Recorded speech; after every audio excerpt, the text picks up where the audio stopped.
نعرہ تکبیر، نعرہ رسالت، نعرہ تحریف، نعرہ حیدر، عظمت و شان مصطفیٰ، علماء حق اہل سنت، علماء حق اہل سنت، نعرہ تکبیر، نعرہ رسالت، نعرہ تحریف، نعرہ حیدر، عظمت و شان مصطفیٰ، علماء حق اہل سنت۔ سیاح لامکاں سید انس و جاں سرور لالا رخاں، نیر تاباں سر نشین مہوشاں، ماہ خوباں شہنشاہ حسینہ، تتیمہ دوراں سرخیل زہرہ جمالا، جلوہ صبح ازل نور ذات لم یزل، باعث تکوین عالم فخر آدم و بنی آدم، نیر بطحا رازدار ما اوحا، شاہد ما طغا صاحب علم نشرہ، معصوم آمینہ احمد مجتبیٰ، حضرت محمد مصطفیٰ صلی اللہ علیہ وآلہ وسلم کے حضور ناز میں اپنی عقیدتوں، ارادتوں اور محبتوں کا خراج پیش کرنے کے بعد عزتوں کی مسند پر جلوہ فراز، عالی مرتبت، ذی وقار، محترم محتشم علماء کرام اور واجب الاحترام ذوی الاحتشام برادران اسلام، السلام علیکم ورحمۃ اللہ وبرکاتہ۔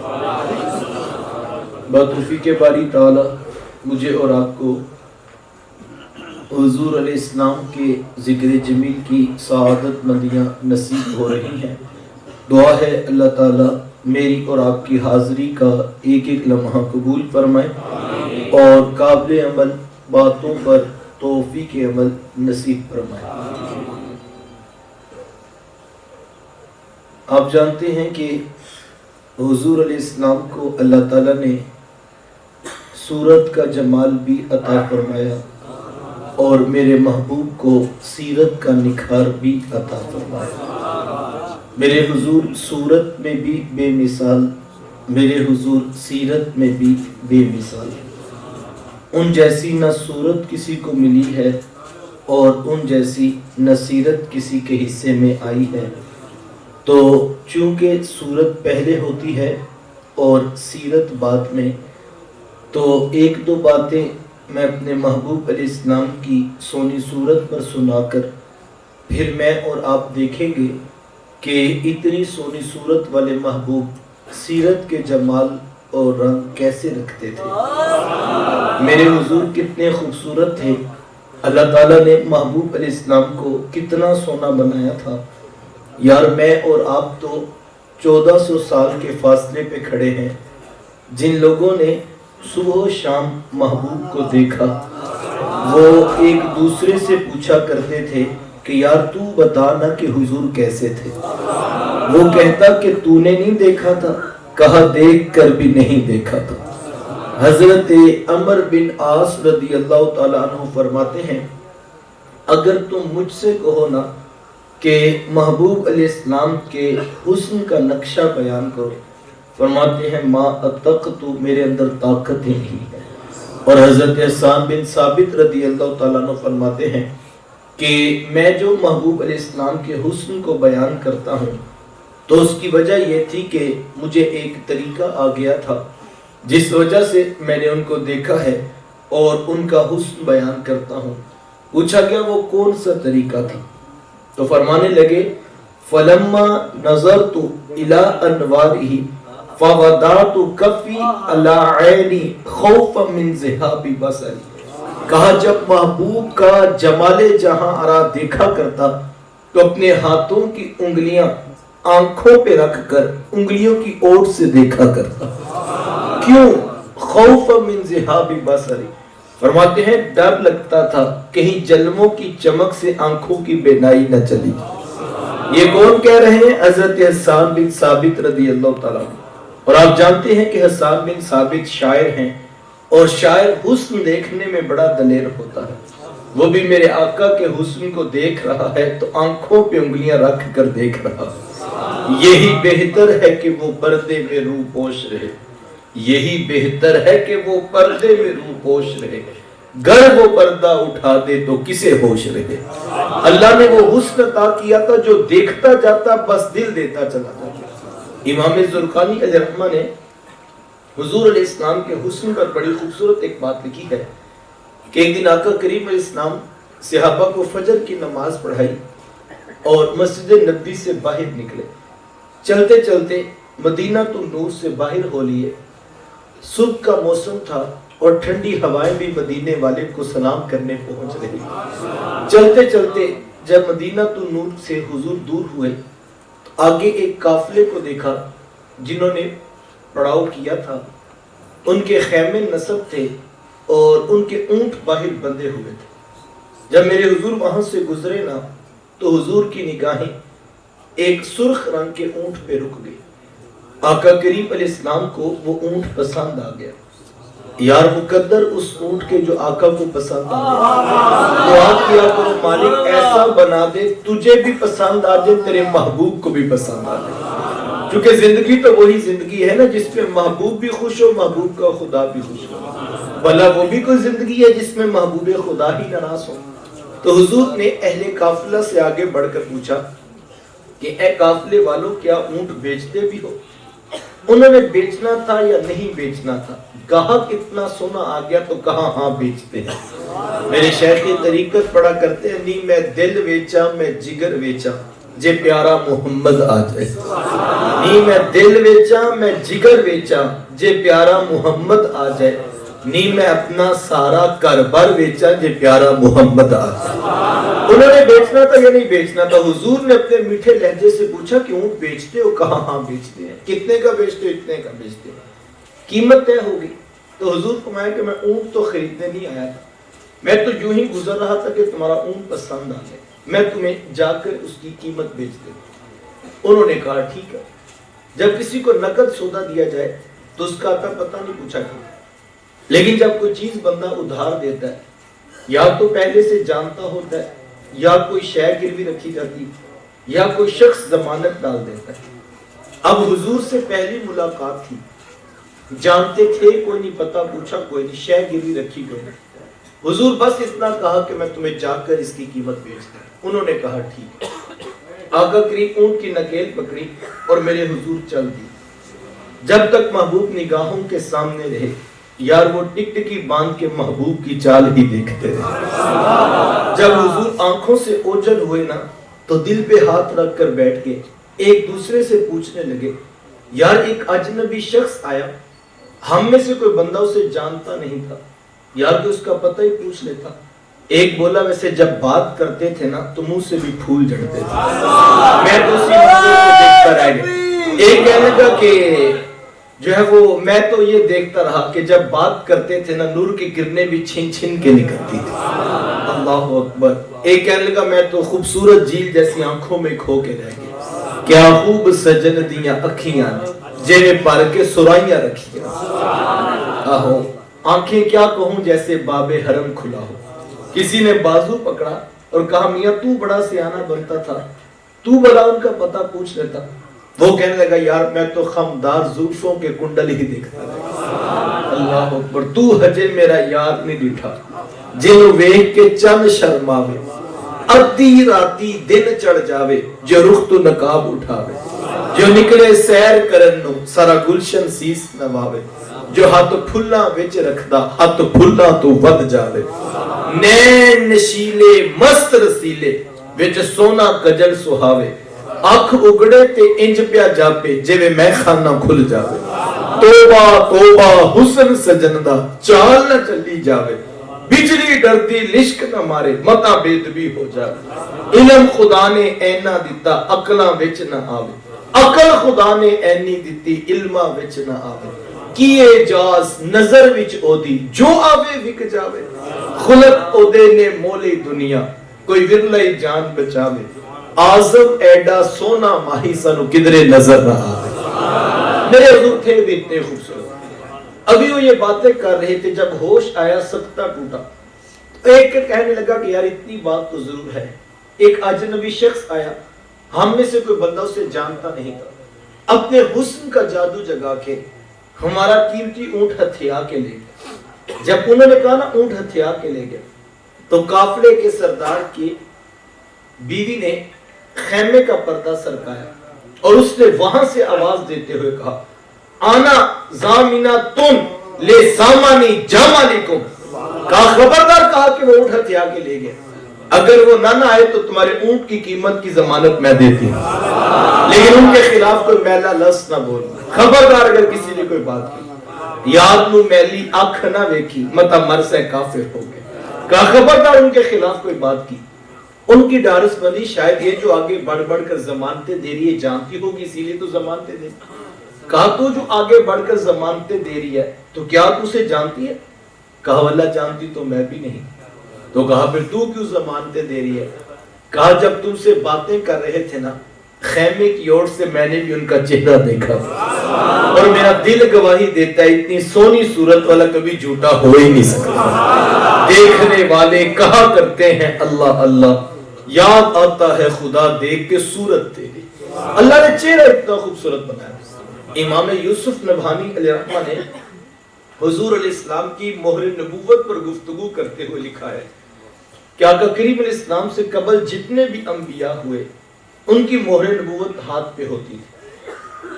جب کوئی آتا مصافحہ کرتا, چمکتی ہوئی مہر نبوت دیکھتا تو پہچان لیتا ہی اللہ کے نبی. لیکن حضور علیہ السلام کی مہر نبوت محاذ قلب پر پیچھے چھپا کے رکھی گئی. تو اس کی بہت ساری حکمتیں ہیں, لیکن امام یوسف فرماتے ہیں ایک حکمت یہ تھی کہ محبوب کوئی آئے اور تیرے ہاتھ ٹٹولتا پھرے, یہ بات جچتی نہیں ہے. چہرہ اتنا سونا بنا دیا, چہرہ بتا دے گا یہ امام الانبیاء کا چہرہ ہے, یہ محبوب خدا کا چہرہ ہے. اللہ اکبر. لکھاں نبی آئے زمانے تے محبوب خدا جیا کوئی نہیں. لکھاں نبی آئے زمانے تے محبوب خدا جیا کوئی نہیں. لکھاں سونے بن بن بیندے او دی خاکے پا جیا کوئی نہیں. اللہ. ابھی وہ یہ باتیں کر رہے تھے کہ اتنے میں حضور علیہ السلام کے صحابہ پہنچ گئے. کہا اے قافلے والو, ہمارے آقا نے اونٹ تم سے خریدا ہے؟ کہا ہاں ہم سے خریدا ہے. کہا یہ کھجوریں بھیجی ہیں تمہاری ضیافت کے لیے, اور یہ کھجوریں بھیجی ان سے قیمت پوری کر لو. وہ کہنے لگے قیمت بعد میں پوری کریں گے, پہلے یہ تو بتاؤ وہ پیارا رہتا کدھر ہے. کہا یہی کھجوروں کا جھنڈ جسے زمانہ نخلستان مدینہ کہتا ہے, یہ اس پیارے کا ڈیرا ہے. امام زرقانی فرماتے ہیں تمام اہل قافلہ اٹھے اور حضور کے قدموں میں بیٹھ کر دولت اسلام سے فیض یاب ہو گئے. تیری تک کے اداواں میں مرید ہو گئے. مزہ تو اس بات کا رہا, ہم 3 گھنٹے تقریر کریں, گلے پھاڑ پھاڑ کے تھک جائیں, لوگوں کے عقائد میں زبر اور زیر کا فرق نہ پڑے. یہ میری اوقات ہے, یہ آج کے خطیب کی حیثیت ہے, لیکن صاحب میرے حضور تقریر نہ کریں. ہاں وہی سے مزین دلائل نبوت نہ پیش کریں, بلکہ صرف خاموشی سے اونٹ خرید کے چلے جائیں. لوگ کلمے پڑھتے پیچھے مدینے پہنچ جائیں, پھر کمال ہے مدینے والے کا یا کہ اللہ اکبر. اسی لیے میرے شیخ طریقت پڑھا کرتے ہیں ڈٹھے ورق پھول قرآن دے سارے, تیری شان جیا نہیں کوئی ہور ڈٹھا, تیری شان دا کرے مقابلہ جڑا, اونو عاشقاں اصلی چور ڈٹھا. کوئی نور آکھے کوئی بشر آکھے, پہندا رات دینے ایہو شور ڈٹھا. اللہ والیاں گل مکا دیتی تساں ہور ڈٹھا ساں ہور ڈٹھا. تم نے پتہ نہیں کیا دیکھا, پتہ نہیں کیسی کیسی باتیں کرتے ہو.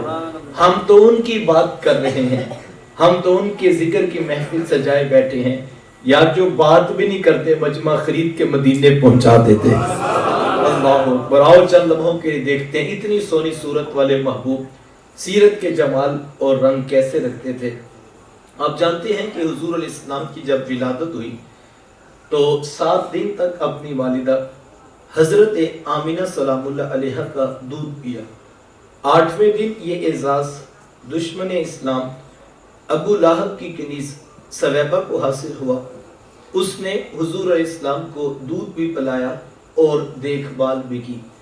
یہ چند دن کا دودھ تھا، یہ چند دن کی دیکھ بھال تھی، لیکن میرے آقا نے ثویبہ کے اس احسان کو پوری زندگی یاد رکھا۔ مکے میں تھے تو میری ماں کہہ کے پکارا کرتے، مدنی دور آیا تو یہاں مدینے سے ان کے لیے کپڑے بھی بھجوایا کرتے اور رقم کا بھی بندوبست کیا کرتے۔ یہ ہے شریعت، یہ ہے سیرت جو حضور لے کر آئے۔ میرے حضور تشریف فرما تھے، دور سے ایک بوڑھی خاتون کو اپنی طرف آتے دیکھا۔ آقا کریم علیہ السلام کی نظر پڑی تو میرے حضور اٹھ کھڑے ہوئے، میری ماں میری ماں میری ماں پکارتے ہوئے اور دوڑ لگاتے ہوئے ان کے قریب پہنچے، پھر کندھوں سے وہ چادر اتار کر نیچے زمین پر بچھا دی جسے میں اور آپ کائنات کا قیمتی اثاثہ سمجھتے ہیں۔ اس بوڑھی خاتون کو میرے حضور نے اس چادر کے اوپر بٹھایا، کان لگا کر گھنٹوں ان کی باتیں سنی، اور جب وہ بوڑھی خاتون خود اٹھ کر واپس جانے لگی تو کسی نے راوی سے پوچھ لیا، یہ آنے والی خوش قسمت خاتون کون تھی کہ محبوب علیہ السلام نے کندھوں کی چادر ان کے قدموں کے نیچے بچھا دی؟ تو بتانے والے نے بتایا کہ تمہیں نہیں پتا، یہی تو حضور علیہ السلام کی رضائی والدہ حضرت حلیمہ سعدیہ سلام اللہ علیہ۔ سگی ماں تو سگی ماں ہوتی ہے نا، میرے حضور نے تو دودھ پلانے والی ماں کو بھی اتنی عزتیں عطا کی۔ ماں باپ کیا ہوتے ہیں یہ زمانے کو میرے حضور علیہ السلام نے آ کر بتلایا۔ آقا کریم علیہ السلام ایک دن صحابہ کو نماز پڑھانے آئے، تاحد نگاہ صحابہ نے اٹھ کر حضور کا استقبال کیا، محبتوں بھرا یہ ہجوم دیکھا تو چھم چھم آنکھوں سے آنسو برسنے لگے۔ ایک ٹھنڈی آہ بری اور کیا فرمایا، لو ادرکت والدیہ او احدہما، کاش آج میرے ماں باپ بھی زندہ ہوتے یا ان میں سے کوئی ایک ہی زندہ ہوتا۔ بندے نے دکھوں کا دور دیکھا ہو، اللہ بعد میں سہولتیں عطا کر دے تو بندہ آرزو کرتا ہے کاش آج میرے ماں باپ بھی میرے ساتھ ہوتے۔ میرے گھر میں غربت دیکھی تھی، آج دولت کی ریل پیل بھی دیکھتے۔ میرے آنگن میں مصیبتیں دیکھی تھی، آج محبتوں کے کھلے ہوئے گلاب بھی دیکھتے۔ میری ذلتوں کا دور دیکھا تھا، سر پہ سجی ہوئی عزتوں کی دستار بھی دیکھتے۔ بندہ آرزو کرتا ہے کاش آج میرے ماں باپ بھی میرے ساتھ ہوتے۔ آپ جانتے ہیں کہ حضور ابھی شکوہ مادر میں تھے کہ میرے حضور کے والد کا انتقال ہو گیا۔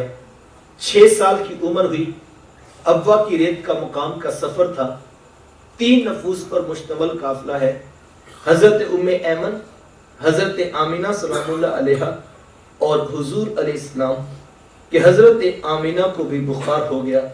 سمجھ گئی کہ میرا یہ بخار جان لیوا ثابت ہوگا۔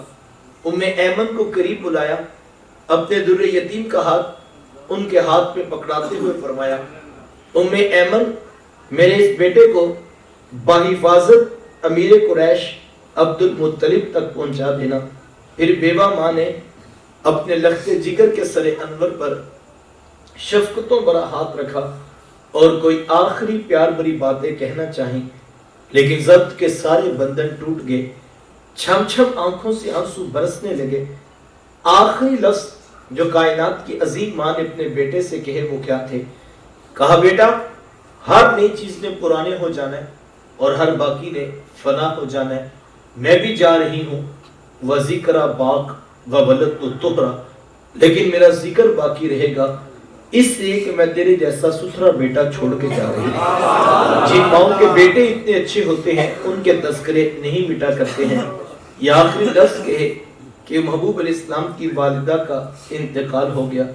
آنکھیں بند ہوئیں تو حضور بار بار اپنی ماں کو ہلاتے اور ساتھ بولتے کہ امی آپ بولتی کیوں نہیں، امی آپ بولتی کیوں نہیں، لیکن آگے سے کوئی جواب نہیں آ رہا تھا۔ پھر 6 سال کی عمر میں اپنے ننھے نبوت والے ہاتھوں سے کتنے حوصلے سے ماں کی قبر کو کھودا ہوگا، اندر ماں کا جسد اطہر رکھا، اوپر سے مٹی انڈیل کر آنکھوں سے آنسوؤں کا چھڑکاؤ کیا اور میرے حضور ام ایمن کے ساتھ چمٹ کر بیٹھ گئے۔ آج ہو بھی کیا سکتا تھا، مدینہ المنورہ میں حضور علیہ السلام کی والدہ کا انتقال ہوتا تو ہزاروں صحابہ جنازے کے جلوس میں شریک ہوتے، آسمان سے فرشتے بھی پھولوں کے ہاتھ لے کر پہنچتے، لیکن وہ کیا کسی نے کہا تھا تجھے کن پھولوں سے ہم کفن دیں؟ تو جدا ہی ایسے موسموں میں ہوا جب درختوں کے ہاتھ پھولوں سے خالی تھے، 2 پھول ہوتے، میرے حضور اپنی ماں کی قبر پہ رکھ کر اپنے دل کو تسلی دے لیتے، پھر کتنے حوصلے سے ماں کی لحد کو چھوڑا ہوگا، بار بار پلٹ کر دیکھتے نہ جانے دوبارہ یہاں آنا بھی ہوگا یا کہ نہیں ہوگا۔ پھر شب ابی طالب کی گھاٹی بھی آئی، طائف کے بازاروں میں پتھر بھی مارے گئے، گندی اوجریاں جس میں اتھر پہ ڈالی گئی، ایک بدبخت گلے میں کپڑا ڈال کر تاؤ بھی دیتا ہے۔ ایک طویل دکھوں کا سفر کاٹ لینے کے بعد آج جب مسجد نبوی میں میرے حضور نماز پڑھانے کے لیے آئے، تا حد نگاہ صحابہ نے محبت میں اٹھ کر محبوب کا استقبال کیا۔ یہ محبت بڑا ہجوم عاشقہ دیکھا تو آنکھوں میں آنسو آ گئے اور میرے حضور کی نگاہ پلٹ کر ابوا کی ریت کے ٹیلوں پر پہنچ گئی اور ایک ٹھنڈی آہ بری اور کیا فرمایا، لو ادرکت والدی او احدہما، کاش آج میرے ماں باپ بھی زندہ ہوتے یا ان میں سے کوئی ایک ہی میرے پاس ہوتا، پھر میں لوگوں کو نماز عشاء پڑھا رہا ہوتا، اس میں سورہ فاتحہ کی تلاوت کر رہا ہوتا، پھر میری ماں کو میرے ساتھ کوئی کام یاد آ جاتا، وہ دروازے پہ آتی، چنمن سرکاتی، اپنے میٹھے اور پیار بھرے لہجے میں فرماتی، ابنی محمد، میرے بیٹے محمد میری بات تو سنو۔ کہا لوگوں میں نماز کا مصلی چھوڑ کر پہلے ماں کی بات کو سن لیتا۔ زمانے کو عملاً بتایا کہ ماں کا وجود کتنا معتبر ہوتا ہے، یہاں تک ارشاد فرما دیا، فرمایا جس کا باپ راضی ہے میں محمد ضمانت دیتا ہوں اس کا عرش کا رحمان بھی راضی ہے، اور جس کا باپ ناراض ہے اس کا عرش کا رحمان بھی ناراض ہے۔ کائنات کی قیمتی متاع جنت تھی، کھینچ کر کے ماں کے قدموں تلے بچھا دی۔ یہ ماں باپ کو عزت، یہ ماں باپ کو مقام، یہ ماں باپ کو رتبہ کس کے صدقے ملا ہے؟ مجھے کہنے دیجئے یہ فیض ہے آمینہ کے لال کا۔ یقین جانیے ایک میلاد کیا ہے، ساری زندگی سر سجدے میں رکھ کر تشکر کے کلمے پڑے جائیں، حق شکر ادا نہیں ہوتا ہے۔ جتنا بڑا انعام رب نے کیا کہ اپنا محبوب، ان کی سیرت، ان کی صورت مجھے اور آپ کو میسر آ گئی۔ آقا کریم علیہ السلام نے ایک ایک رشتے کو تقدس دیا۔ بہنیں کیا ہوتی ہیں یہ زمانے کو میرے حضور علیہ السلام نے آ کر بتایا۔ آپ جانتے ہیں آقا کریم علیہ السلام کا نہ کوئی سگا بھائی تھا نہ کوئی سگی بہن، میرے حضور در یتیم ہیں۔ سینہ صدف میں اکیلے پرورش پانے والے موتی کو در یتیم کہا جاتا ہے۔ حضور بطن آمنہ میں اکیلے پرورش پائی ہے، لیکن جب رضاعت کا شرف عطا کرتے ہوئے میرے حضور حضرت حلیمہ سعدیہ سلام اللہ علیہا کے یہاں تشریف لے گئے تو آپ جانتے ہیں کہ ان کی ایک بیٹی تھی جن کا نام شیمہ یا شیمہ بتایا جاتا ہے۔ وہ رشتے میں حضور علیہ السلام کی رضائی بہن لگتی تھی۔ قبیلہ بنو سعد کے رواج کے مطابق شام کو جب مائیں کھانا پکانے لگتی تو بہنیں اپنے بھائی گود میں اٹھا کر باہر کھلے میدان میں لے آتی۔ ہر بہن کی گود میں اس کا بھائی ہوتا اور وہ اپنے بھائی کے حسن کے قصیدے پڑھ رہی ہوتی۔ اگر کسی کے بھائی کا رنگ کالا ہوتا تو وہ کہتی رنگ کالا ہے تو کیا ہوا، میرے بھائی کے نقوش دیکھو کتنے خوبصورت ہیں، اس کی اٹھی ہوئی ناک، اس کی جیل جیسی خوبصورت آنکھیں تو دیکھو کتنی پیاری، تو وہ نقوش کو معیار حسن قرار دیتی۔ اور اگر کسی کے بھائی کا رنگ گورا چٹا ہوتا وہ کہتی رنگ نہیں تو کچھ نہیں، حسن تو ہوتا ہی سارا رنگت میں ہے، کتنا گورا چٹا ہے۔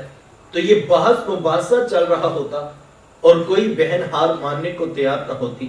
اتنے میں ایک سم سے حضرت شیمہ اپنا ویر محمد اٹھا کے لے آتی اور کہتی ذرا میرے ویر کا مقابلہ بھی تو کرو نا۔ تو وہ کہتے نہیں نہیں شیمہ تیرے ویر کا مقابلہ تو نہیں نا، تیرا تو ساروں کا ہی سردار لگتا ہے۔ تو میں آتا حضرت شیمہ کا سر فخر سے بلند ہو جاتا اور وہ حضور علیہ السلام کو سینے سے چمٹا لیتی اور دعا دیتی ربنا اب کلانا محمد، انشاءاللہ میرے ویر محمد کو نظر نہ لگے۔ آج میں دیکھ رہی ہوں بچوں کا سردار ہے، کل اپنی آنکھوں سے دیکھو جوانوں کا بھی سردار بنا۔ زندگی کے لیل و نہار گزرتے گئے، حضرت شیمہ کی شادی ہوگی۔ مدنی دور کی کہانی ہے، اتفاق سے جس قبیلے میں حضرت شیمہ کی شادی ہوئی حضور علیہ السلام کے صحابہ کی لڑائی اور جنگ اسی قبیلے کے ساتھ ہوئی۔ ان کے کچھ بندے قتل کر دیے، کچھ کو قیدی بنا کر صحابہ مسجد نبوی ملے ہیں۔ عرب کے رواج کے مطابق قیدیوں کو چھڑانے کے لیے قوم کے سردار فدیہ اور فنڈ اکٹھا کرنے کے لیے نکلے، ہر دروازے پر دستک دیتے اور فنڈ مانگتے۔ چلتے چلتے حضرت شیما کے دروازے پر پہنچے، دستک دی تو پوچھا کون؟ کہا قبیلے کے سردار ہیں، فنڈ اکٹھا کر رہے ہیں، تم بھی اپنا حصہ ڈالو۔ پوچھا یہ فنڈ کس لیے اکٹھا ہو رہا ہے، یہ رقم کی جمع کی جا رہی؟ تو کہا کہ مدینے میں ایک شخص ہے، ایک داعی نبوت رکھتا ہے، اس نے ہمارے لوگ پکڑ لیے ہیں اور ہم نے اپنے قیدی چھڑانے۔ تو پوچھا کہ اس کا نام کیا ہے؟ کسی کی زبان سے بے ساختہ نکلا محمد صلی اللہ علیہ وآلہ وسلم۔ ایک عرصے کے بعد حضور علیہ السلام کا نام سنا تو آنکھوں میں آنسو آ گئے۔ کہا اس نے تمہارے بندے پکڑے؟ کہا ہاں اس نے ہمارے لوگ پکڑے۔ کہا بے فنڈ اکٹھا کرنا چھوڑو، صرف مجھے ساتھ لے چلو۔ کہا تم کیا کرو گی؟ کہا تمہارے قیدی چھڑا کے لو۔ کہا تم اس کو جانتی ہو؟ کہا ہاں ہاں، تمہیں نہیں پتا وہ میرے بچپن کے ویر اور بھائی لگتے ہیں، میں تمہارے قیدی چھڑا کے دکھاؤں۔ حضرت شیما قبیلے کے سرداروں کو ساتھ لیا اور حضور علیہ السلام کے خیمہ نوری کی طرف سفر شروع کیا۔ یہ وہ وقت تھا جب ادب کی آیات نازل ہو چکی۔ خبردار میرے رسول کی آواز سے آواز بھی اونچی نہ کر، ورنہ زندگی کی ساری کمائی غارت کر کے رکھو۔ میرے رسول کی چوکھٹ پہ آنا چاہتے ہو، یوں ہی اٹھ کر نہ آ جاؤ، بلکہ پہلے گھر جاؤ، پھر کوئی چیز لو، پھر بازار میں آؤ، کوئی فقیر تلاش کرو، پھر اس کو صدقہ کرو، پھر میرے رسول کی چوکھٹ پہ آؤ، تمہیں پتہ لگے تم کس عظیم بارگاہ میں حاضری کے لیے جا رہے ہو۔ صحابہ ننگی تلواروں سے در حبیب پہ پہرا دے دے۔ حضرت شیما اس خیال سے کہ میں اپنے بھائی سے ملاقات کے لیے جا رہی ہوں، جب آگے بڑھنا چاہا تو پہرے داروں نے تلواریں سونپ دی۔ رک جا دیہاتی عورت، جانتی نہیں آگے کوچہ حبیب ہے، آگے تو بغیر اجازت جبریل نہیں جا سکتے، تو کون؟ روایت کہتے جب راستہ روک دیا گیا، تلواریں سونپ دی گئیں، تو حضرت شیما یوں ہاتھ سے تلوار کو جھٹک کے کہا خلو سبیلی وعلموا انا اخت نبی جی، کہا میری راہیں چھوڑ دو، جانتے نہیں میں تمہارے نبی کی باجی اور بہن لگتی ہوں۔ یہ آواز کانوں میں پڑی تو صحابہ کی آنکھوں پر پلکوں کی چلمنے آ گئی، نگاہیں نیچی کر لی، تلواریں پیچھے ہٹا لی۔ حضرت شیما پورے پروٹوکول سے حضور علیہ السلام کے خیمہ نوری میں داخل ہوئی۔ میرے حضور جب دور سے بہن کو آتے دیکھا، حضور اٹھ کر استقبال کیا، مرحبا خوش آمدید پیش کرتے ہوئے فرمایا میری بہن آج کدھر کو آنا ہوا؟ عرض کی حضور آپ کے بندوں نے ہمارے کچھ لوگ پکڑ لیے ہیں، میں ان قیدیوں کو چھڑانے کے لیے آئی ہوں۔ سنو بھائیو، اللہ کے رسول نے کیا ارشاد فرمایا؟ حضور میں صحابہ، حضور میں میری بہن، تو نے آنے کی زحمت کیوں گوارا کی؟ تو گھر بیٹھے بھی پیغام بھیج دیتی، میں محمد تیرے کہنے پہ ہی ساروں کو چھوڑ دیتا۔ زمانے کو عملاً بتایا کہ بہن کا دروازے پر آنا کتنا معتبر ہوتا ہے۔ پھر چند جوڑے، کچھ گھوڑے، بہت سارا ساز و سامان اکٹھا کیا اور میرے حضور خود بہن کو رخصت کرنے کے لیے دروازے تک تشریف لائے۔ صحابہ نگاہیں نیچی کیے محبوب علیہ السلام کے ادب میں کھڑے تھے کہ حضور میں صحابہ میں جب بھی قیدی چھوڑتا ہوں پہلے تم سے مشاورت کیا کرتا ہوں، آج پہلا موقع ہے، میں قیدی بھی چھوڑ رہا ہوں اور میں نے مشورہ بھی نہیں کیا ہے۔ عرض کی اے بندہ نواز، آپ مالک کل کائنات ہیں، آپ جو چاہیں کریں، ہم کون ہوتے ہیں بھلا درمیان میں مشورہ دینے والے؟ لیکن حضور جی اتنا تو بتائیے، آج کون سی خاص بات تھی کہ آپ نے مشورہ کرنا بھی ضروری نہیں سمجھا؟ حضور فرمایا صحابہ، آج میرے دروازے پر میری بہن آ گئی تھی، اور جب بہنیں دروازے پہ آ جائیں اللہ کا رسول انہیں خالی نہیں چھوڑا کرتا۔ زمانے کو عملاً بتایا کہ بہن کا رشتہ کتنا معتبر ہوتا ہے۔ وہ بہن جو زندہ درگور کر دی جاتی تھی، اس کو عزت کی مسند میرے رسول کے قدموں سے نصیب ہوئی۔ ساری زندگی بھی سر سجدے میں رکھ کر بہن شکر کے کلمے پڑھے تو حق شکر ادا نہیں ہو سکتا ہے۔ آج یہ رشتہ میں بھی رکھتا ہوں، بہن کا رشتہ آپ کے پاس بھی میسر ہے۔ ایک لمحے کے لیے میں اور آپ اپنا محاسبہ کریں کہ ہم کس جگہ پہ کھڑے ہیں۔ کیا ہم بہنوں کو اتنی عزت، اتنا پیار، اتنا وقار دینے کا مزاج رکھتے ہیں؟ اگر تو ایسا ہے تو پھر مجھے اور آپ کو مبارک ہو کہ مجھے اور آپ کو اپنے رسول کی میلاد کی ساتھ ساتھ سیرت بھی میسر ہے۔ اور اگر ایسا نہیں ہے تو پھر ہمیں سوچنا پڑے گا کہ میلاد تو ہر سال ہم نے کروایا، جلسہ تو ایک بھی زندگی کا قضا نہیں ہوا، پورے میلاد کے موسم میں ہم نے پورے چک کے جا کے جلسے حاضریاں سب لگوائی، لیکن اگر بہنوں سے سلو کرنے کا بھی حوصلہ نہیں پیدا ہوا تو پھر سوچنا پڑے گا کہ جو سنا ہے وہ صرف شاید کانوں تک رہا ہے، ابھی تک وہ روحوں میں نہیں اترا۔ یہ ہو نہیں سکتا تھا کہ پیغام رسول سنا ہو اور بندہ عاشق رسول بھی ہو اور اتنا حوصلہ بھی نہ پڑے کہ بہن سے سلو ہی کر لے۔ کسی سے مجھے کہتا جی 6 ماہ ہو گئے میں نہیں بلاتا، اور میاں کیا کون سا ستم اس نے ڈھا دیا، کون سا گناہ کبیرہ تھا جو اس نے کر لیا؟ تو بتاتے جناب ہم نے بیٹے کا رشتہ مانگا تو اس نے انکار کر دیا۔ صاحب صرف اتنی سی بات پر اس کی سمجھ میں نہیں آیا، اس کے مناسبت میں اس کو نہیں اچھا لگا، اس نے معذرت کر لی۔ بھائی تم اتنی بات پہ نفرت کی دیوار کھڑی کر دی کہ ہم نے رشتہ مانگا تھا، یہ ہوتی کون ہے ہمیں انکار کرنے کا؟ جبکہ تعلیم کیا ہے؟ اللہ کے رسول صلی اللہ علیہ وآلہ وسلم، بخاری شریف کی روایت ہے، میرے حضور فرماتے ہیں زمین و آسمان کی بھی تخلیق نہیں ہوئی تھی، زمین و آسمان کی تخلیق سے 50,000 سال قبل تقدیر کے قلم نے سارے فیصلے لکھ دیے تھے۔ کس کی بیٹی، کس کا بیٹا کس کے ساتھ بیاہا جائے گا یا نہیں بیاہا جائے گا، یہ تو زمین و آسمان کی تخلیق کے 50,000 سال قبل فیصلہ ہو چکا تھا۔ آپ کو اچھا لگا، آپ نے کوشش کی، بہن کی سمجھ میں نہیں آیا، اس نے معذرت کر لی، میں اور آپ کیوں الجھ جائیں اس فیصلے پہ جو رب نے ہمارے پیدا ہونے سے پہلے لکھ دیا تھا؟ اتنی سی بات پر شریعت کا وہ مزاج جس کے بارے کل پوچھا جائے گا، یہ رشتے ہیں وَاتَّقُوا اللَّهَ الَّذِي تَسَاءَلُونَ بِهِ وَالْأَرْحَامَ، یہ وہ رشتے ہیں جن کے بارے میں تم سے کل سوال پوچھا جائے گا۔ اور اتنا بڑا کبیرہ گناہ ہے، اتنا بڑا کبیرہ گناہ ہے کہ حضور علیہ السلام نے فرمایا وہ شخص جنت میں داخل نہیں ہوگا۔ صحابہ نے پوچھا حضور کون جنت میں داخل ہے؟ فرمایا رشتوں کو توڑنے والا جنت میں داخل ہے۔ اور ایک روایت کا مفہوم ہے کہ ابھی جنتی جنت سے 500 سال کی مسافت پہ دور ہوگا، ابھی جنت میں گیا نہیں ہوگا، اتنا دور ہوگا کہ جنت کی خوشبو آنا شروع ہو جائے گی۔ لیکن فرمایا کہ جو رشتوں کو توڑنے والا ہے جنت میں جانا تو درکنار، اس کو جنت کی خوشبو بھی نہیں آ سکتی۔ سلو کرنے کا مزاج پیدا کرو۔ غلطی کس سے نہیں ہوتی ہے صاحب؟ کوتاہی کس کے اندر موجود نہیں ہے؟ معاف کر دینے کا حوصلہ پیدا کرو، سلو کر لینے کی عادت کو اختیار کرو۔ یہاں فرمایا جو رشتے توڑتا ہے وہ جنت میں داخل نہیں ہوگا۔ اور دوسری حدیث میں کیا فرمایا؟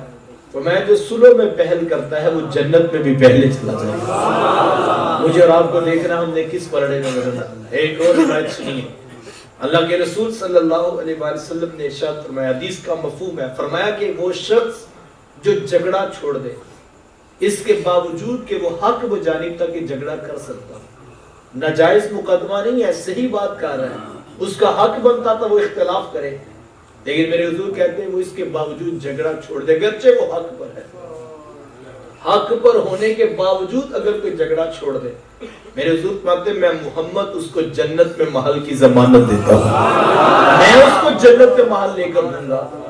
کس کو؟ جو حق پر ہونے کے باوجود جھگڑا چھوڑ دے۔ ہم ذرا اپنے جھگڑوں کو دیکھیں تو صحیح، ہم حق پر نہیں ہوتے، ہم پھر بھی جو ہے وہ پورا زور لگاتے ہیں، ہم ٹرالیوں کی ٹرالیاں بھر کے قاتل پارٹی کی حمایت میں نکلتے ہیں۔ کس کو نہیں پتا پنڈ میں قتل کس نے کیا، سب کو پتا ہے ظلم کس نے کیا، زیادتی کس کے اوپر ہو رہی، اور اس وقت کسی سے کہیں یار کیوں جاتے ہو، تمہیں نہیں پتا ظالم کون ہے، تمہیں نہیں پتا جابر کون ہے، تمہیں نہیں پتا قاتل کون ہے؟ وہ کہتے ہیں یہ بات چھوڑو، قاتل کون ہے، سچا کون ہے، جھوٹا کون ہے، ہم نے یہ دیکھنا ہماری برادری کس پلڑے میں کھڑی ہے، ہم نے برادری بچانی ہے۔ جو برادری بچانے کے لیے آج قاتل پارٹی کی حمایت میں کھڑا ہو جاتا ہے اور جو کسی کی بیٹی پہ ظلم اور ستم کے بازار گرم کرتا ہے، وہ یہ سوچے کل محشر کے میدان میں اس کو رب کے حضور کھڑا کیا جائے۔ اور حضور اسلام نے فرمایا جس شخص نے قاتل کی حمایت کی، کتنی حمایت، دلائل کی انبار لگا کے، اس کو سپورٹ کر کے, اس کی مالی مدد کر کے, اس کو افرادی قوت دے کر کتنی مدد کی قاتل کی.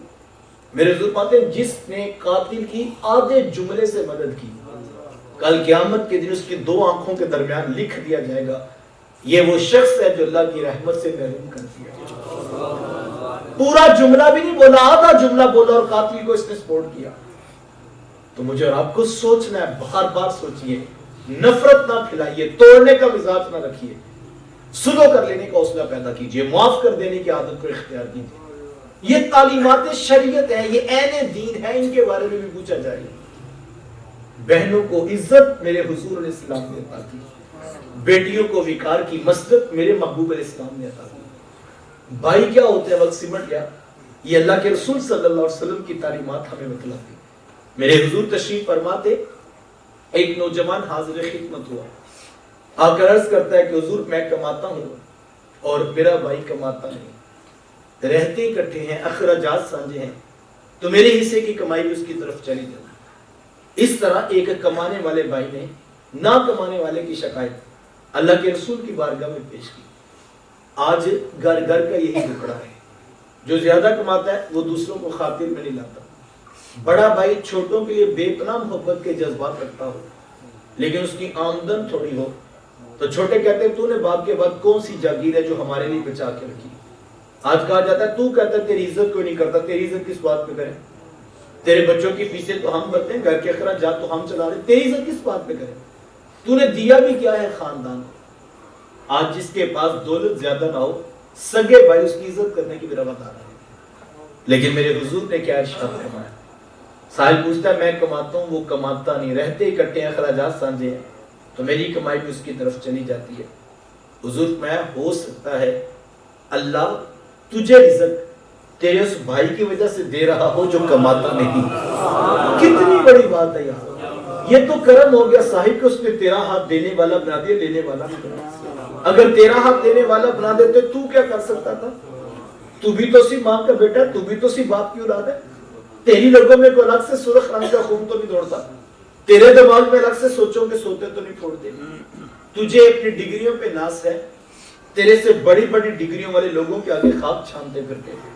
یہ محض اس کا کرم تھا صاحب, اس نے تیرا ہاتھ دینے والا بنا. ساری برادری, پورا خاندان 30 سال سے کاروبار کرنے والے نیچے رہ گئے. 13 ستارہ اوجے سریا کی بلندیوں کو چھونے لگا. تجھے اونچا اس لیے تو نہیں کیا تھا کہ تو دوسروں کو حقارت کی نگاہ سے دیکھے, تجھے تو عطا اس لیے کیا تھا کہ اب تیرا امتحان تھا کہ تو کیا کرتا ہے. یہ تو آزمائش تھی, یہ امتحان تھا. تو سمجھ بیٹھا کہ میرے اندر بڑی خوبیاں اور بڑے کمال رکھے گئے ہیں. آج تو 100 روپیہ بھائی کو دیتے ہو, منہ پہ مارتا ہے اور ساتھ کہتا ہے ساری زندگی طرح ٹھیکہ میں نے نہیں اٹھا کے رکھنا.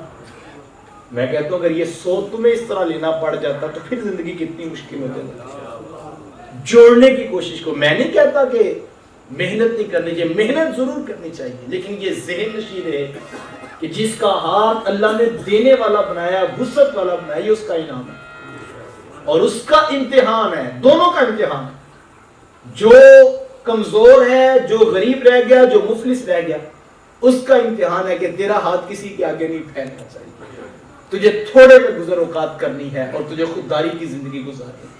اور جس کا ہاتھ وسعت والا ہے اس کا امتحان ہے کہ وہ بغیر مانگے دیتا ہے کہ نہیں دیتا. یہ اصل کمال ہے, ضرورت نہ پڑے. وہ ایک بزرگ غالباً شیخ سعدی شرازی علیہ رحمہ سے منقول ہے کہ آپ کے دروازے پہ دستک ہوئی تو دوست نے آ کر اپنی حاجت, اپنی جو ہے وہ مصیبت کا دکھڑا سنایا اور کہا مجھے چند پیسوں کی ضرورت. شیخ سعدی شرازی علیہ رحمہ نے ان دیے اور وہ شخص چلا گیا. اندر آئے تو شیخ سعدی کی آنکھوں میں آنسو آ گئے. تو کسی نے کہا کہ حضرت جب دینے کا ارادہ نہیں تھا پیسے پر, تو پھر آپ نے دینے کے بعد آنکھوں میں آنسو کیوں آ رہے ہیں؟ یہی سمجھ آتا ہے پیسے دے دیا اب آنکھوں میں آنسو آ گئے, شاید کہ دینے کے بعد افسوس ہوا ہوگا. تو شیخ سعدی فرما لگے مجھے اس لیے افسوس نہیں ہوا کہ میں نے دوست کی مدد کیوں کی. کہا افسوس اس بات کا ہے میرے ساتھ رہتا تھا, مجھے خود پتا کیوں نہیں چلتا تھا, مجھے میرا حق بنتا تھا کہ میں رات کے اندھیرے میں خود جا کے اس کو دے آتا. یہ امتحان ہے. اگر اللہ نے توفیق دیا کسی بھتیجے کا بوجھ اٹھا سکتے ہو سعادت سمجھو, کسی بھانجے کی مدد کر سکتے ہو اللہ کا انعام سمجھو. وہ تمہیں بھی کسی اور یہ یاد رکھیں اللہ خود قرآن میں فرماتا ہے وَتِلْكَ الْأَيَّامُ نُدَاوِلُهَا بَيْنَ النَّاسِ یہ دن ہے جو لوگوں پہ ہم پھیرتے رہتے ہیں کبھی امارت کبھی غربت کبھی خوشی کبھی غم یہ اس کا نظام ہے اگر آج تم کسی کے بچوں پہ اوپر سر پہ شفقت کا ہاتھ رکھ رہے ہو اللہ کی رحمت سے امید رکھو اللہ کل تمہاری نسلوں کو بے آبرو نہیں ہونے دے گا اگر یہ نیکی کی طاقت اگر تم کسی بھتیجے کو کسی بانجے کو عطا کر رہے ہو اللہ تمہاری نسلوں کی آبرو بچائے گا اور تمہاری اولاد کبھی محتاج نہیں ہوگی اور اگر کبھی ایسا ہو گیا تو ان کے اوپر کوئی سر پہ شفقت والا ہاتھ ضرور آئے گا چونکہ یہ نیکی کا صلہ ہے جو نسلوں کو نصیب ہوتا ہے بانٹنے کی کوشش کیجیے اس دنیا سے کوئی کچھ نہیں لے کر گیا ہم خالی ہاتھ آئے تھے ہم نے خالی ہاتھ ہی جانا ہے نہ کفن میں جیب ہے نہ قبر میں الماری رکھنے کی اجازت ہے جو یہاں پر ہے وہ ہمیں چھوڑ کر ہی جانا ہے میرے حضور علیہ السلام نے کتنا خوبصورت فلسفہ دیا آقا کریم علیہ السلام ایک جانور ذبح کیا اور میرے حضور گھر تشریف لائے تو ام المومنین حضرت سیدہ عائشہ صدیقہ رضی اللہ تعالی عنہا حضور نے پوچھا کہ عائشہ وہ گوشت کا کیا بنا تو ام المومنین عرض کرتی ہیں کہ حضور کو ہم نے سارا راہ خدا میں بانٹ دیا ہے اور یہ صرف ایک بکری کا کھر بچا ہے یعنی اتنا بانٹا کہ سارا ہی بانٹ دیا اور اب یہ صرف بکری کا کھر بچا ہے میرے حضور علیہ السلام نے تاریخ ساز جملہ ارشاد فرمایا اور حضور میں عائشہ بچہ یہ تو نہیں ہے بچہ تو وہ ہے جو اس کے نام پر بانٹ دیا یہ ہمارا دھوکہ ہے ہم میں سے ہر بندہ سمجھتا ہے جو بٹوے میں ہیں جو الماری میں ہیں جو دراز میں ہیں جو اکاؤنٹ میں ہیں وہ بچ گئے ہیں یہی حساب ہے عقل کا مہینے کے بعد حساب کیا آمدن یہ ہے خرچ یہ ہے جو پیچھے بچ گئی یہ بچت ہے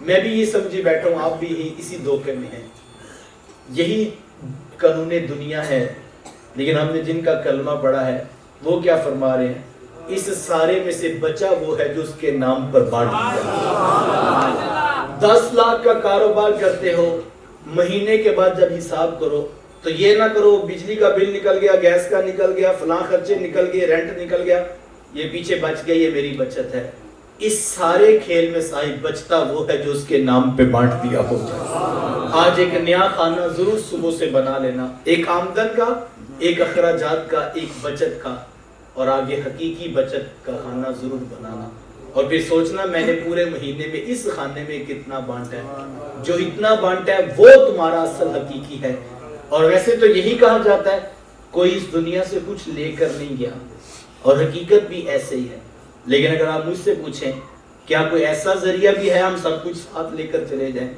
تو میرے رسول نے بتایا ہے حضور کی سیرت بتلاتی ہے کہ جو راہ خدا میں بانٹتا ہے وہ اتنا دانا ہے سارا کچھ ساتھ لے کے چلا جائے اور جیسے قبر میں جائے گا جتنا دیا ہوگا اتنا نہیں اس کے کئی گنا اجر بڑھا کر اس کو عطا کیا جائے گا تو دانا وہ ہے جو راہ خدا میں بانٹتا ہے اور یہ یاد رکھیں ہمیشہ رشتہ داریاں بانٹنے سے بچتی ہیں قربانی دینے سے بچتی ہیں 2 جمع 2 برابر 4 ہوتا ہے یہ ریاضی کا اصول ہے صاحب یہ محبت کا قانون نہیں ہے محبت کا قانون کیا ہے 2 جمع 2 جواب 4 آنا چاہیے تھا جواب 0 آتا ہے بعض اوقات ایسا ہوتا ہے انسان خرچ کرتا ہے بہن بھائیوں پر لیکن اس کے پاس اپنے کچھ نہیں بچتا لیکن نتیجے میں بہنیں عید پہ خوش ہو کے اپنے گھروں کو واپس جاتی ہیں یہ بچتی ہے محبت بچتی ہے پیار بچتا ہے الفت بچتی ہے رشتہ داریاں بچتی ہیں بچانے کے ساتھ کوئی چیز اگر ہے تو وہ رشتہ داری ہے مجھے کل ایک شخص کہہ رہا تھا میں نے اسی عنوان پر گفتگو کی تو وہ کہنے لگے کہ میرا اور میرے بھائی کا تھوڑا سا اختلاف ہو گیا ہمارا 4 مرلے کا مکان تھا اور بھائی کہتا تھا میں نے 2.5 مرلے لینا ہے اور جو ہے وہ 1.5 مرلہ تمہیں دینا ہے تو میں نے کہا کہ برابر کا 2 مرلے آئے گا وہ کہتا نہیں بس میں نے 2.5 دینا اگر لینا ہے 1.5 تو ٹھیک ہے ورنہ وہ بھی میرا ہے تو کہتے ماں جی میری حیات تھی تو امی مجھے کہنے لگی کہ پتر تو 1.5 ہی لے لے تو اللہ تجھے اور کئی مکان دے دے وہ کہتا ہے یقین جانے وہ 2.5 مرلے کا بھی بھائی نے مجھے بیچا اور اس کے علاوہ اب شہر میں میرے 5 مکان ہیں اور مجھے ماں کا وہ جملہ یاد آتا ہے پتر بھائی کو بچا لے تو اللہ تجھے اور کئی مقام دے.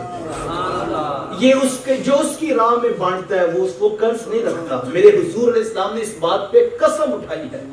حضور میں اللہ کی قسم صدقہ کرنے سے مال کم نہیں ہوتا, مال بڑھ جاتا. تو کبھی ہو سکتا ہے بھائیوں میں اختلاف ہو جائے. میں نہیں کہتا کہ آپ جو ہے وہ ناجائز کر رہے ہوں گے, آپ حق پر بھی ہوں تو اللہ پر یقین کرتے ہوئے سلو کر لیجئے, معاف کر دیجئے. یہ کام مشکل تو ہو سکتا ہے لیکن اس کا صلہ وہ ہے جو نسلوں کو نصیب کرتا ہے. اپنی اولادوں کو سکھاؤ بڑوں کا تقدس, بڑوں کی عزت, بڑوں کا وقار. چھوٹی چھوٹی بات پر اپنی اولادوں کو نفرت نہ سکھاؤ. ہمارے یہاں بعض اوقات ایسا ہوتا ہے کہ باپ کا اپنے بھائی سے اختلاف ہوتا ہے تو بیٹا 2 قدم آگے کھڑا ہوتا ہے. ماں کا اپنی بہن سے اختلاف ہوتا ہے تو بیٹی 2 قدم آگے کھڑی ہوتی ہے. ان کو کبھی یہ اجازت نہ دو. ہمارے یہاں الٹی گنگا بہتی ہے.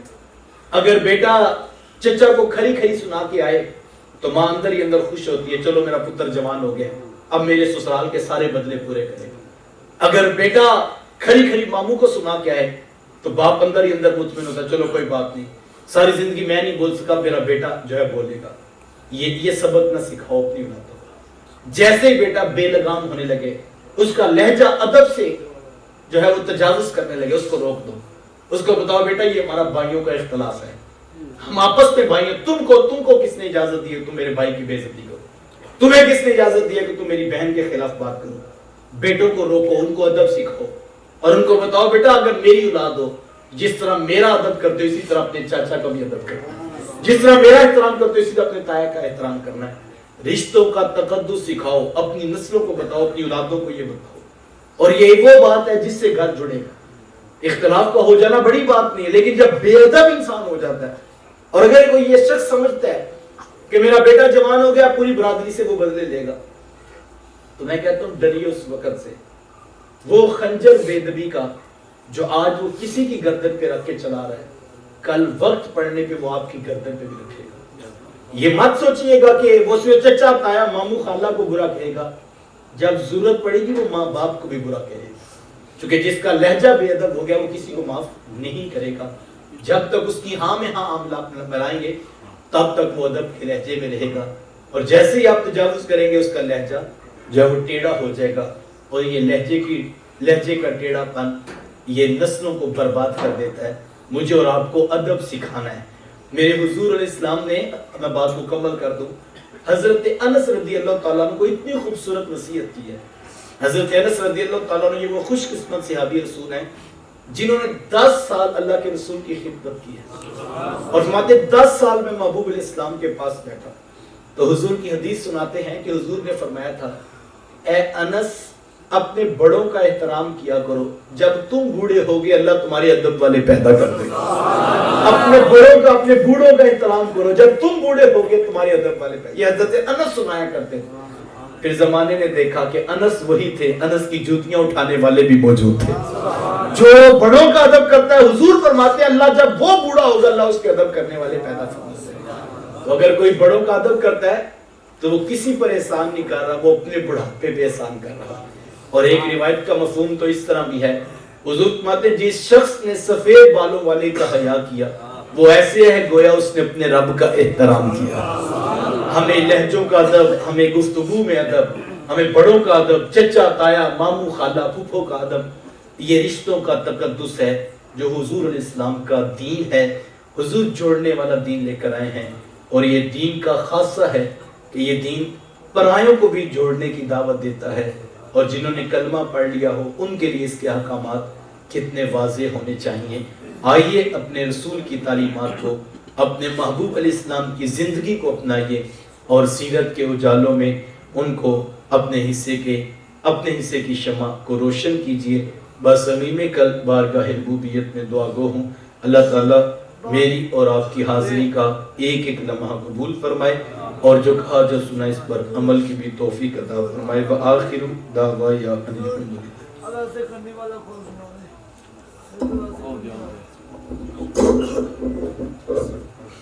صاحب حضرات سلام کے لیے کھڑے ہو جائیں. مصطفیٰ جانے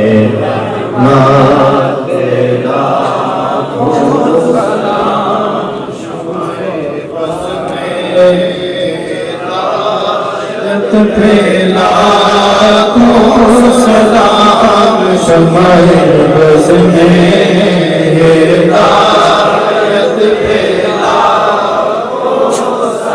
جی سوہانی گھڑی چمکا تھے پاکا چاند جی سوہانی گھڑی چمکا تھے پاکا چاند اس دل افروز ساتھ پھیلا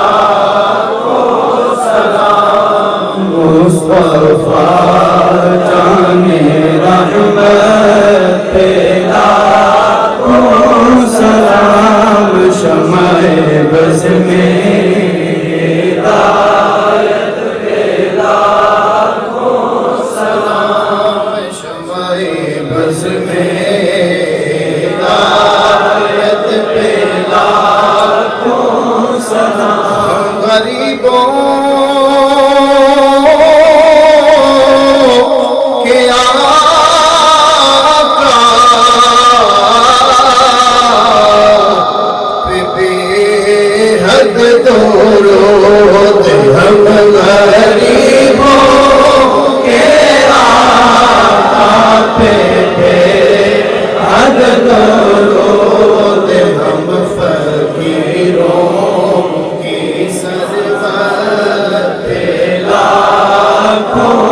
سلام مصطفیٰ جانے رحمت لاکھوں سلام شمع بز میں ہدایت پھیلا سلام رسول اللہ تیرے در کی فضاؤں کو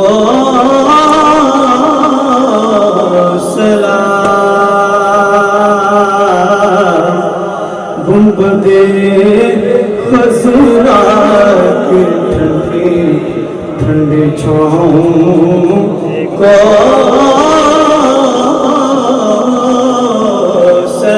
سلام اور مدینے کی گلی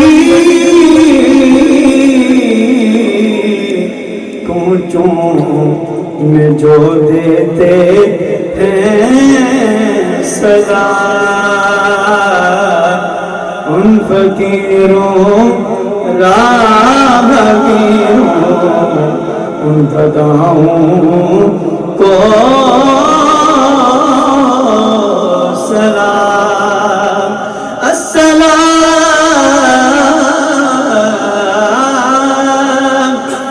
السلام اے گلشن